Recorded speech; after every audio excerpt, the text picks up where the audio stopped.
તો like share અને subscribe કરજો અને મને કમેન્ટ બોક્સમાં લખીને મોકલજો કેવું લાગ્યું છે. હાલો આજે આપણે છે ને દ્રાક્ષનું અથાણું બનાવવાનું છે.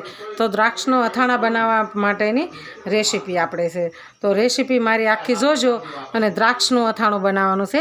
એને ધોઈ અને લૂસીને કમ્પ્લીટ કરી નાખીએ છીએ. તો આપણે આમાં ધાણાના અને મેથીના કુરિયા લીધા છે. તો થોડાક મિક્સ થઈ ગયા છે. ધાણાના અને મેથીના કુરિયા છે. તો આપણે એક વાટકી ખાંડ લીધી છે. એમાં હિંગ નાખવાની છે.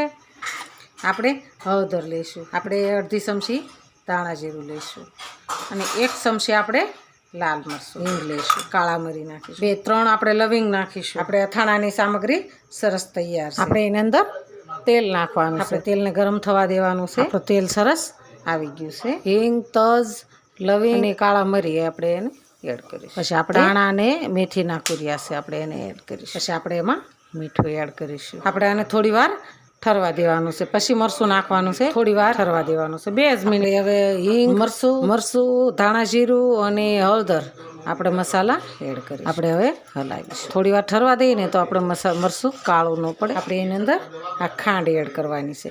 આપણે ગોળ નથી નાખવાનો, ખાંડ નાખવાની છે. દ્રાક્ષમાં ખાંડ સારી લાગે. આપણો મસાલો સરસ તૈયાર થઈ ગયો છે. તો આને સરસ ઠરવા દેવાનો છે. ઠરી જાય ને પછી આપણે મસાલાને દ્રાક્ષમાં ભેળવવાનો. આજે બનાવો ને તો કાલે તમે ખાઈ શકો. આપણે આને નીચે ઉતારી લઈશું. ઠરી ગયો છે અને એકદમ મસ્ત આપણો હવે સરસ તૈયાર છે.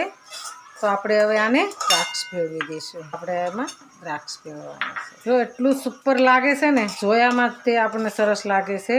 તો ખાવાની તો એટલી મજા આવશે ને. આપણે સરસ અથાણું બની ગયું છે. તો આપણે હવે બાટલીમાં ભરી લઈએ. કાચની બાટલીમાં આપણું દ્રાક્ષનું અથાણું સરસ. તો હાલો ખાવા. જો આ મારા વિડીયો ગમે તો લાઈક, શેર અને સબસ્ક્રાઈબ કરી દેજો. રાધે રાધે.